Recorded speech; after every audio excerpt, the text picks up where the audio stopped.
kaibigan kong ambassador para malaman kung fits nandun na sa The Hague. At eto nga, sinubukan nga bantayan ni Ambassador Malay doon sa The Hague, Malaya, para sa mga welfare check na gagawin. Tama po ba yung narinig ko, Mr. President? Hindi po nalalaman ng DFA ang nangyayari? Wala po Noong silang, araw na yun? Wala daw silang alam. Tinanong ko pati yung Dubai, hindi rin nila nalaman, at yung tropa daw sa Dubai, hindi rin sinabihan. Ganon din sa paglapag sa The Hague. Kahit na po yung mga grade 1 pupils po, alam po nila yung nangyayari noong araw na yun. Bakit po ang DFA wala pong nalalaman sa nangyayari? Sa kaganapan? Totoo po bang wala kayong alam? O may nalalaman kayo, ayaw nyo lang makialam, natatakot kayo, nag-aatubili kayo, nag-aalala kayo? Kasi kung ganun po ang ating behavior, hindi po tayo nakagaganap ng tungkuling inaasahan sa atin ng ating mga mamamayan. Ang Department of Foreign Affairs po, may malaki ang kinalaman dyan sapagkat magta-transport kayo, magta-turnover kayo ng isang mamamayang Pilipino, nagkataon na dating Pangulo ng Republika ng Pilipinas, wala kayong nalalaman, hindi nyo alam ang nangyayari. Paano maniniwala ang tao sa inyo, Mr. President? Siguro hindi tama yung unang sinabi kong hindi nalalaman kasi tulad nga ng sinabi, nakikita naman sa telebisyon at sa radyo. Subalit, sila'y nanonood lamang pagkat ang totoo, linihim ang mga pangyayari ito. Di ba po, binanggit ni Secretary John Vic Remulla na ito ay group effort ng iilang katao lamang. At sila-sila lang ang nag-uusap. Hindi naman na dinamay ang DFA, hindi naman sinabihan yung mga ibang dapat na nandun, yung National Transnational Council at Transnational Crime Council. Hindi naman sila sinabihan Iilan lang talaga ang napiling nandun. Nakakatuwa pa nga dahil yung Villamor, kung tutuusin, talagang Air Force facility. Pero ang nag-take over yung PNP at naging caterer na lamang yung Air Force. Hindi rin daw nila alam. Sana magkaroon kayo ng magic, Mr. President. Mapaniwala ninyo ko doon sa ganung kababaw na pangangatwiran na talagang hindi nila alam. Palagay ko po, alam ninyo, ngunit nag-aatubili talaga kayo Kahit na hindi po kayo officially informed, inintay po ba nyo yung merong magsabi sa inyo officially? Kailangang makialam kayo rito. O ano bang posisyon nyo rito? Pagtulungan natin ito para sa ganon ay maayos nating maproseso lahat ito nang walang masasabi ang mamamayan. Wala ba kayong ganong katungkulan na makialam kayo? Ano ba kayo, yung kailangan lang may mag-notify sa inyo kahit nakikita ninyo na maaaring may batas na masasagasa dyan, dadali ng isang tao sa ibang bansa. Meron ba siyang visa doon? Sino ba ang sasama sa kanya? Bakit ang sumama sa kanya ay tao ng SETC? This is the Special Envoy on Transnational Crime. Hindi siya yung PCTC. Bakit siya ang sumama sa dating Pangulo, hindi yung Executive Director ng PCTC? Di nyo ba alam yon? Opo. Alam din naman, nabalitaan na rin siguro ng DFA, subalit tumatalima sila dito sa kanilang mandato na tutulong lamang sila sa executive. Yung kasi ang nakasulat sa batas, sa Commonwealth Act 732, RA 708, 7157, na siyang nagbibigay buhay sa DFA. Advise and assist the President in planning, organizing, directing, integrating, evaluating foreign relations. Yun lang po. Sa pakiwari nila at sa pagkaalam nila, hindi sila sinabihan o pinasama dito sa group effort na sinasabi ni Secretary Remulla. Masyado namang napaka-parokyal po nung tinuntun po ninyong argumento, Mr. President. Mas mataas pa po ba sa Constitution po yung sinasabi ninyong pinanggagalingan yung legal basis? Ang sinasabi po sa Constitution, dapat magkaroon ng due process ang isang mamamayan, lalo na kung ang pinag-uusapan ay yung kanyang buhay, yung kanyang kalayaan, at ang kanyang mga tinatangkilik. Yun po yung fundamental provision. Dadalhin nyo ang isang mamamayan doon. Hindi po ninyo naisip, nakasangkot kayo roon. Meron kayong responsibilidad para sa ganon ay madinig man lang kayo. Sapagkat meron kayong kaugnayan sa pangyayari at sa mangyayari do sa tao na kanyang dadalhin sa ibang bansa. Tama po? Yes, ang problema, Mr. President, Majority Leader, Senator Marcoleta, ang problema talaga yung mismong ahensya na siyang binigyan ng tuntunin na ipagtanggol ang due process at ang karapatang pantao ng bawat Pilipino ang siyang lumabag sa batas at sa ating konstitusyon. Sana yung DOJ ang gumawa po niyan. Hindi po yung DFA ang maari nating sisihit sa pagkakataong ito. Mr. President, gusto ko pong linawin na hindi ko po sinisisi ang DFA. Ang totoo niyan, ang gusto ko po sanang sabihin, kung halimbawa man lang ay pumagitna sila, kahit ano man lang ang nai-contribute nila, baka sakaling hindi ganun ang nangyari. Kasi kung ipapamahala mo sa DOJ, kagaya po ng nangyari, by hindsight, makikita ninyo. The one that headed the DOJ, now ombudsman, siya pa yung promotor ng Bend the Law. Kaya hindi na po ako nagtataka ganun na nangyari. Kaya ganito po yung aking sinasabi ngayon. Baka naman, dahil sa inyong pamamagitan, maisip naman ng mga taga-DOJ, taga-DILG at kung sino pa ang ehensiyang sumama dyan. Oo nga naman, may katwiran ng DFA. Anong malay nyo? Baka yung isang bagay na sasabihin nyo, baka yun ang nakapagpabago ng mga pangyayari. Diba, Mr. President? Madam Sponsor? Bakit mas gumanda ka ngayon? So, talaga. Senator Marcoleta, walang magawa. Maraming salamat po. At yun din ang sabi ng DFA, pag-aaralan po nila ang aabot kaya ng kanilang mandato at itutuloy-tuloy po ang welfare check kung hahayaan ng pamilya at abogado. O sige, nabanggit nyo rin lang yung welfare check na yan. Sino-sino ba yung nag-initiate ng welfare check? At bakit naman bigla nyong naisip? Yun ba ay dahil nga sa pagsisisi ninyo, hindi kayo nakapagsalita nung una at ngayon ay bumabawi kayo? Yung embassy staff, pangkaraniwan pumupunta sa konsulado, pumupunta at gumagawa ng consular welfare checks sa iba't ibang Pilipino na nakukulong sa ibang bansa. Yun nga, yung physical and mental health, tapos kung minsan, kung maaari, nagdadala sila ng psychiatrist, psychologist, doktor o nurse para makita, at abogado kung sakali wala silang abogado. Ang nakakapagtaka po ron, Mr. President, nung gumawa ng welfare check, kung talagang nangyari nga ang welfare check. Yun po yung panahon na napabalita na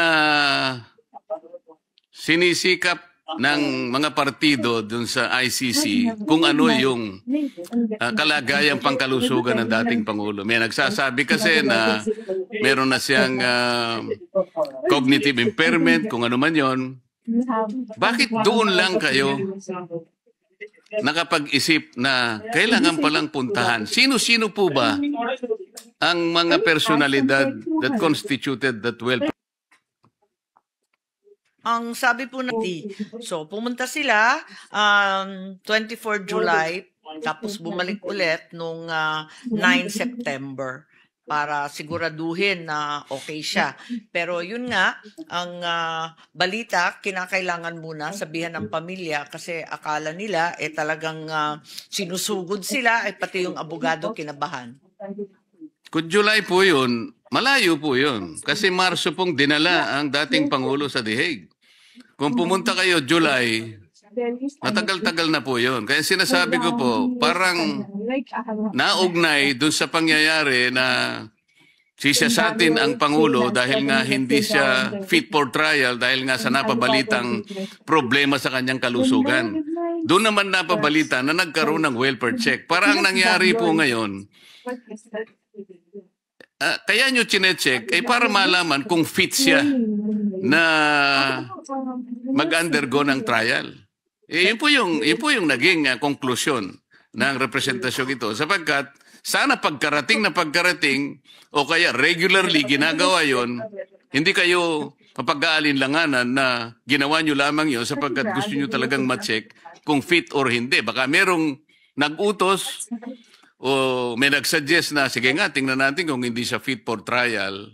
So parang merong bad faith ang pangyayari. Mr. Wala President. naman pong bad faith. Maaring hindi maliwanag ang aking salaysay.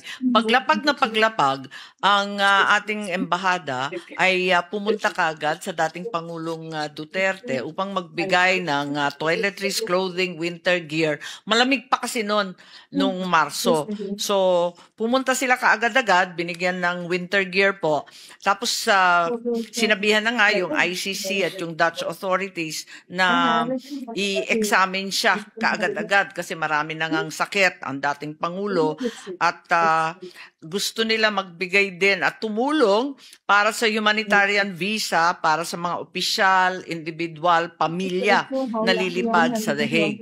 So dumating sila doon, Marso kaagad-agad. May regular check-up, yung tinutukoy na July visit at saka yung September visit, follow-up na po yun. Sino-sino po ang mga katauhan na nag-constitute ng welfare check? Sino-sino sila?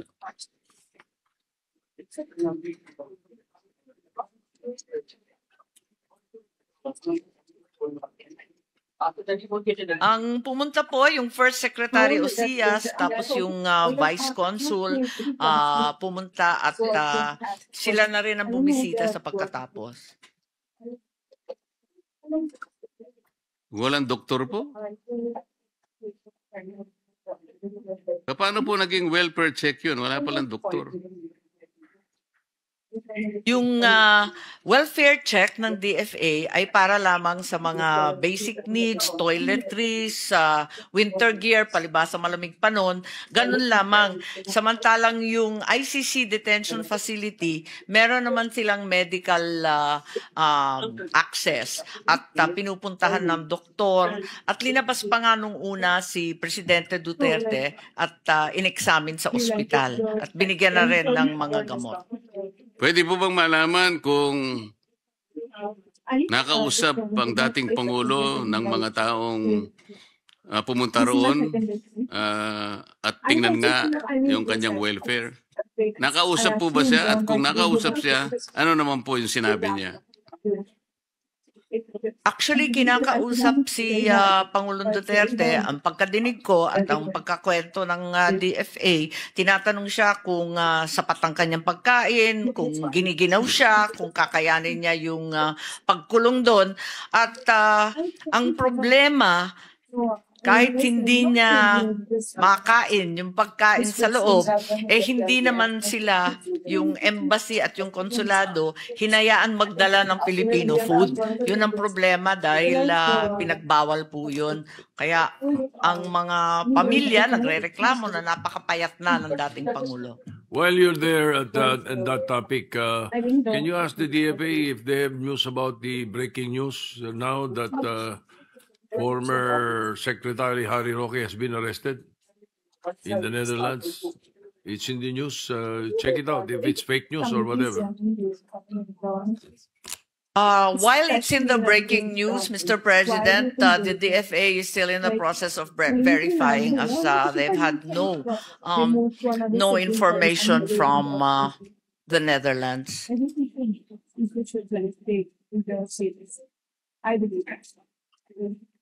We will revert as soon as it is confirmed po. May I continue, Mr. President? Yes, please continue, Your Honor. So, yung welfare check group, nakita nila na yung pagkain ay hindi yun ang gustong kainin ng former president. Pwede po yun kasi alam naman natin, mga Pilipino tayo, meron tayo talagang local food talaga na hanggat maaari ay kahit hindi palagi, kahit paminsan-minsan lang yun ang nakakain natin. Hindi po ba nyo na ipakiusap sa kung sino man ang dapat kausapin do sa kanyang kinapipiitan na payagan nyo naman kumain ng ganito? Siguro kung hindi nyo kayang lutuin kasi paksiw ang gusto niya, hindi nyo naman alam kung ano yung paksiw, pwede bang payagan nyo yung isa na magdadala niyan? Ba't hindi nyo po sinabi yun? Paano po naging welfare kung hindi nyo man lang naipakiusap? Pagkain po ito eh. Ito po yung magsusustain sa kalusugan ng Pangulo eh. Kapag ka po yung pagkain, katulad ko po eh, ayoko po ng mga pasta-pasta eh.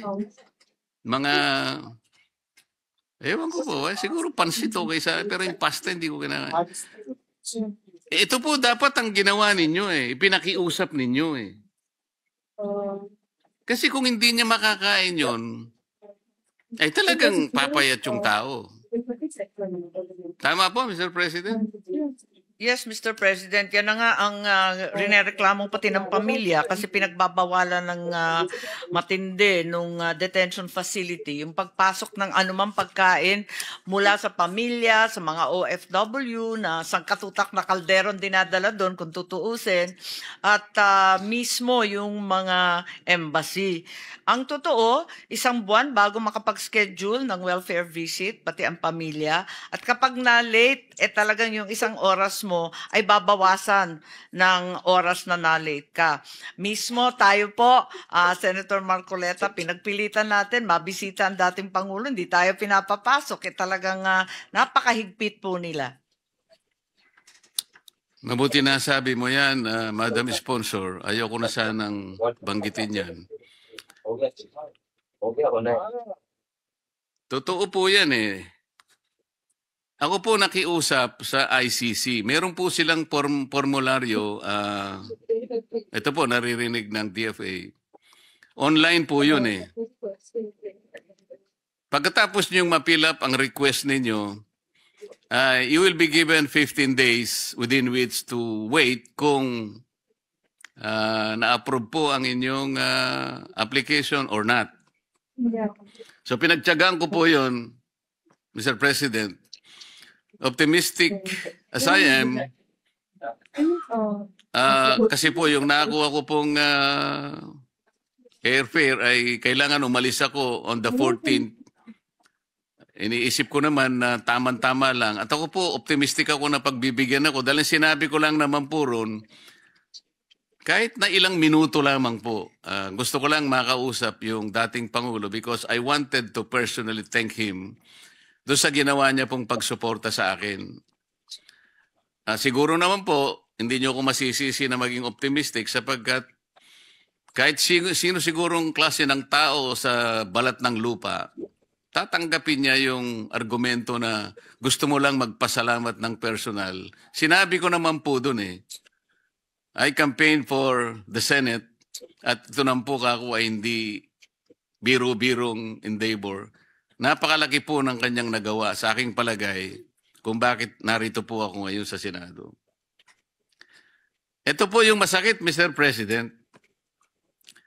Dahil wala po akong contact doon sa ating ambassador sa The Hague, sa Netherlands, nagpatulong po ako doon sa ating kaibigan na ambassador din, hindi ko na po babanggitin ang pangalan.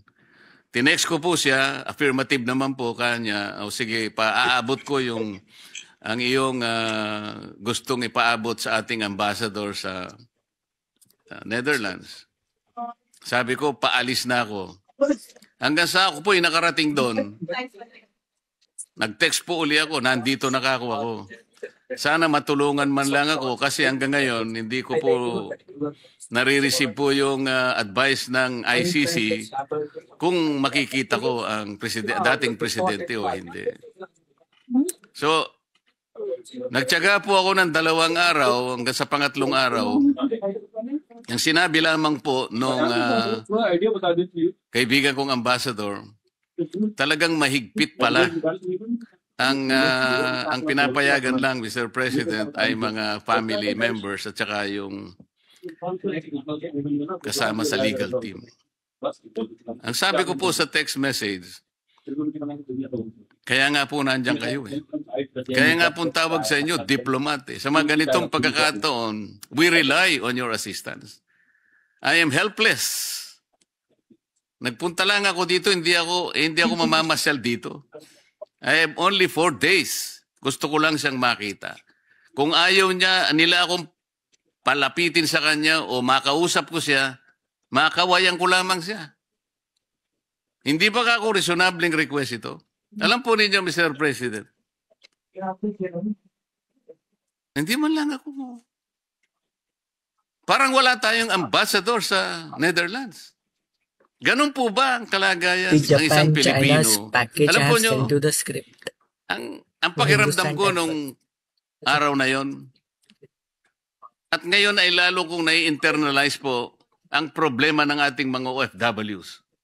Pagka nagkaroon sila ng problema na sila na lang haharap doon, inaasahan po nila, Mr. President, that somebody will assist them. Kasi nandun sila sa malayong lugar.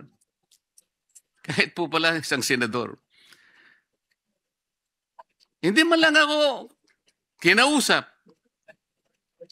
Pwede naman niya akong kontakin. Kontakin niya yung ambassador na kinausap ko.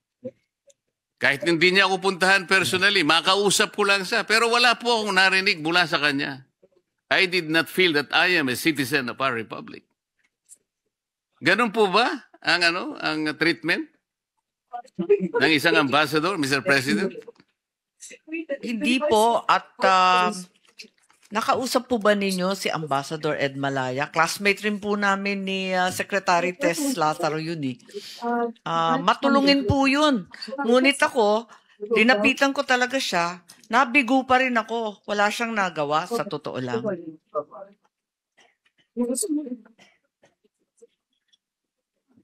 Nabuti pa kayo, nagkita kayo, Madam President. Ako po nakikiusap lang eh. Nandito na ako. Aalis na ako bukas. Sana man lang, makawayan ko man lang. Meron ba siyang magagawa? Wala. Ni text po wala eh. Sana man lang tinawagan ako. Baka sakali pong kahit papano, hindi na ako nagkwento ng ganito rito. Pero kapag nakaharap po sila sa Commission on Appointments, Mr. President, ito, totoo po ito. Ilang beses ko pong nakaharap ang karamihan sa kanila. Habang sila'y nagpapakonfirm po. Talaga pong kulang na lang na... Yun po yung sentimiento eh. Kaya ko po kinukwento lahat ng ito.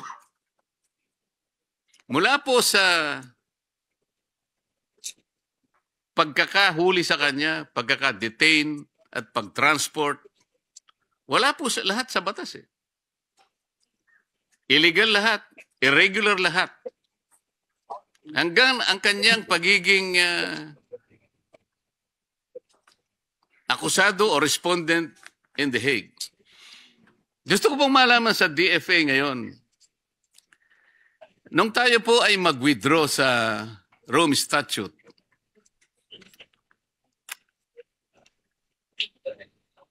hindi po ba ang nangyari ay lumampas na yung prosecutor sa kanyang right to investigate? Kasi sinayang po niya yung 1-year period na ibinibigay ng Rome Statute para sa isang bansa na maghain ka ng asunto, kahit nag-withdraw pa siya, ay hindi kaagad binibigyan ng effectivity yung withdrawal. Binibigyan kayo ng 1 taon. Tama po, hindi? Tama po. Nag-withdraw po tayo noong 2019 at hanggang 2020 madadala yung kaso sa ICC. Yun ang pagkaintindi ko po. So ini-invoke po nila yung Section 127 ng Rome Statute na kapag ka po yung krimen na naganap ay nasa period pa nung nandun ka at ikaw ay miyembro ka pa, party state ka, ay kasama pa rin yun. Ngunit nakalimutan po nila na nag-withdraw na tayo sa Rome Statute. At nung hilingin po ng prosecutor the right to investigate, lampas na po siya ng halos 2 taon mahigit. Tama po. 2021 na sila nagsimula mag-imbestiga. Bakit po, alam ko naman po napakaraming abogado ng DFA, bakit hindi po ninyo tulungan, halimbawa, kung sino man ang dapat tulungan dito? Hindi naman ang pinag-uusapan dito, panig lang tayo ng gobyerno. Paano yung mamamayan? Nalalagay po sa ganitong kalagayan. You can help them in so many ways. Ano po ang ginawa ninyo? Kung maalala po ninyo, hindi yung DFA, kundi yung DOJ at mismo si Solgen Menardo Guevara ang siyang pumunta sa The Hague para ipagtanggol ang Pilipinas at sabihin na wala ng jurisdiction ang ICC sa atin pagkatlampas na nga yung 1 year na transition phase.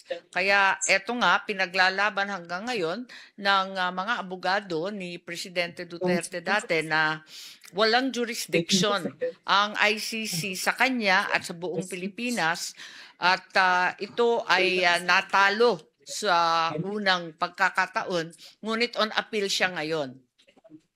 Pero ang posisyon po ng ating pamahalaan, Mr. President, ay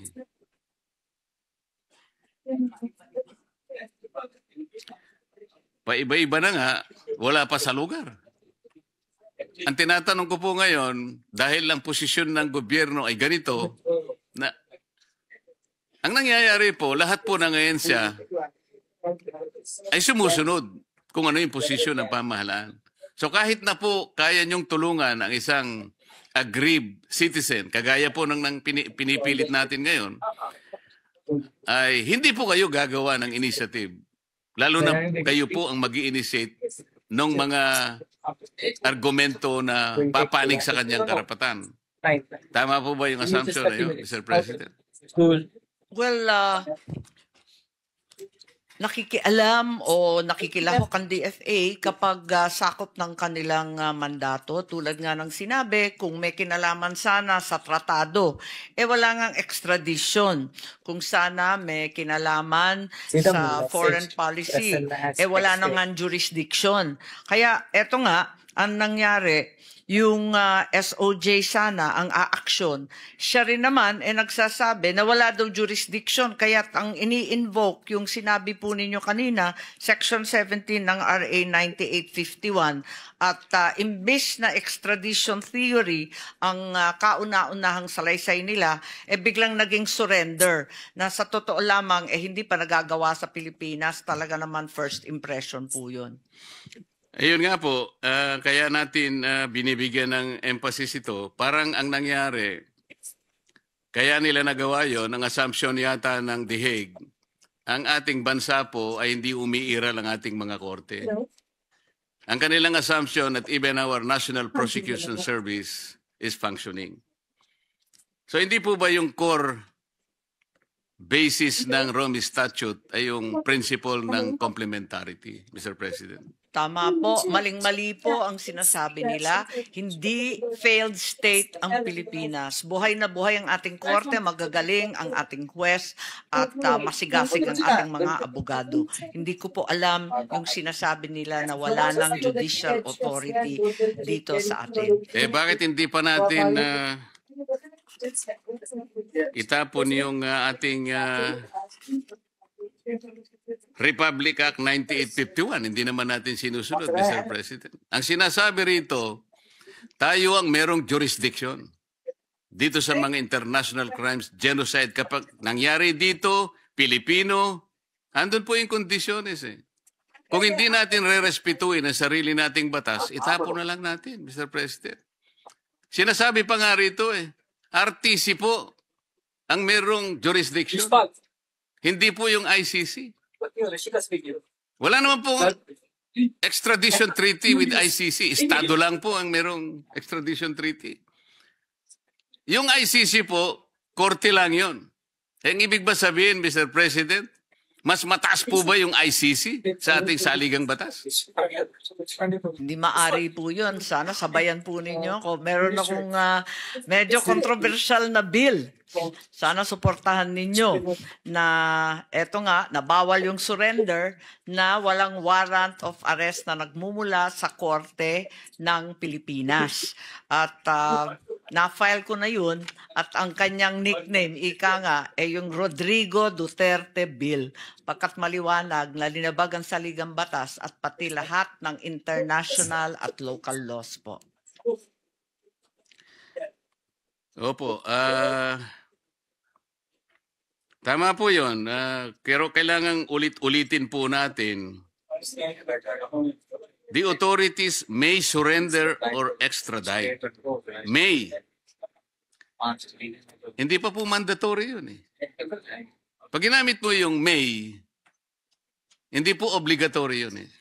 That is something directory. Optional. Pero dito eh, hindi na nga mandatory, wala pang basis. Walang extradition treaty. Nag-graduate na tayo sa Rome Statute. Eh, saan po nila kinuha ang legal basis? Para isurrender po nila yung dating Pangulo. Ano pong basis, Mr. President? Wala pong basis at maaring ang ating presiding officer ngayon ay makatulong sa atin pagkat nung inungkat ko yung transcript at yung pangyayari doon sa pagpasa nitong bill na to, itong extradition law ng Pilipinas, natuklasan ko na yung surrender ay tumutukoy lamang sa dayuhan. Isusurrender ang dayuhan. Subalit yung paliwanag ay natanggal matapos yung debate sa floor. Hindi ko alam kung sinadya yun o talagang nakaligtaan lamang. Kaya kinakailangan siguro baguhin po natin at gawing maliwanag na yung surrender, aliens accused overseas. Samantalang yung Pilipino, extradition talaga ang masusunod. Eh kaso po, Mr. President, makukorek sana natin ito. Alam ko po, ang ating sponsor ay gumawa ng kaukulang complaint tungkol dito para itong pangyayaring ito ay mabigyan natin ng tamang kasagutan kung anong dapat gawin. Ano na po nangyari doon sa inyong asunto, Madam Sponsor, Mr. President? Dinismiss po ng acting Dante Vargas halos wala pang isang oras prejudicial question na lang daw. Pagkatapos dinala ko sa Korte Suprema, nakatenga po sa awa ng Diyos. Ito rin po ba yung Dante Vargas, Mr. President, na gumawa ng isang office order na tanggalin yung docketing? Tama po. Siya ang nagtanggal noon kasi yun nga, nagmamadali po. Tinanggal niya yung docketing, Mr. President, dahil ang sabi niya, meron daw ma-abuse na karapatan.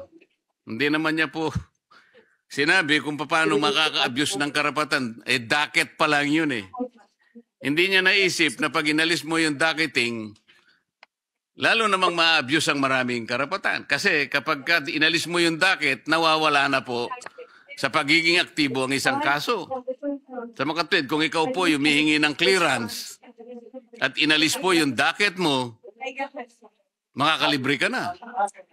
Dahil makakabigay ka ng clearance. At yung clearance naman na yun ay merong na-benefit. Tama po? Opo, yun din ang pagkaintindi ko po kasi walang katuturan yung tanggalin yung docketing, wala nang listahan, wala nang order. Subalit mukhang nagmamadali sila para makapag-issue siya ng clearance kaagad-agad at ma-appoint yung mga hindi naman karapat-dapat tumanggap ng clearance. So, magkadikit-dikit po lahat ito ngayon eh. Na habang pinag-uusapan po natin ng DFA, ang mundong ginagalawan ng DFA, Mr. President, hindi natin masasabing sila ay nag-iisa doon. Napakarami pong mga active actors na may gusto man kayong gawin na mabuti, ay nasasansala kayo, napipigil kayo sapagkat napakarami pong bida sa bureaucracy na kahit na tama na po ang gagawin, ay pinipilit pang baluktutin. At ang pamamaluktot po ngayon ay nakita natin mismo. Hindi pa tayo nakakalayo, Mr. President. Yung baluktutan po ng ating mga batas. Yung sana po ito'y hindi maging dahilan para sa maraming pagtutuwid naman na dapat nating gawin kahit na po limitado sa panig po ng Department of Foreign Affairs, Mr. President. Ako po ay nagpapasalamat sa inyong panahon, lalong-lalo na sa sponsor, Mr. President, sa kanyang pasensya, at lalo na sa DFA, sa pagbibigay po ng panahon sa pagmumulat natin sa maraming bagay na dapat nating ayusin kahit na sa ating panig lamang. Salamat po, Mr. President. Thank you very much, Senator Marcoleta. Maraming salamat, Senator Marcoleta. At President, yes, po. Yes, next to interpolate the measure, Senator Robin Hood Padilla.